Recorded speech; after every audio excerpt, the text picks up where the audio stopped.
Do those white spots on your glassware bother you? And do you feel your dishwasher's efficiency has dropped?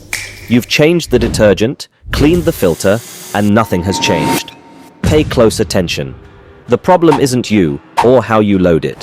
The problem is a hidden enemy that enters with the water and destroys the washer from the inside. It's hard water or limescale. Why is it dangerous? Hard water means there are solid calcium deposits you might not see with the naked eye, but they build up inside tiny pipes, and the engine, just like fat, accumulates in arteries. The result? Weak water pressure, annoying noises, and suddenly, an expensive engine breakdown. How can you save your dishwasher? Here is your triple protection plan. First, before use, it's recommended to install a polyphosphate crystal filter to purify the water from calcium and magnesium ions that cause limescale deposits inside the dishwasher.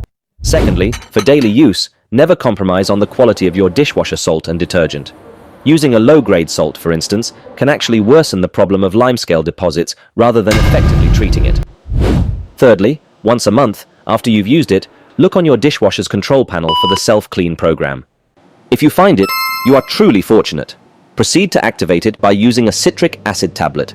And while this program is in operation, it will pump water with a special pressure from the top down to clear the internal parts of any limescale deposits. However, if you do not find it, then you will need to double your manual cleaning efforts. Make the presence of this specific feature your primary condition when you purchase a dishwasher in the future. And if you find yourselves uncertain about selecting the ideal dishwasher that will truly last for years, we invite you to book a personalized consultation with one of our experienced experts. This will ensure you make the best choice, protecting your appliances and saving your money.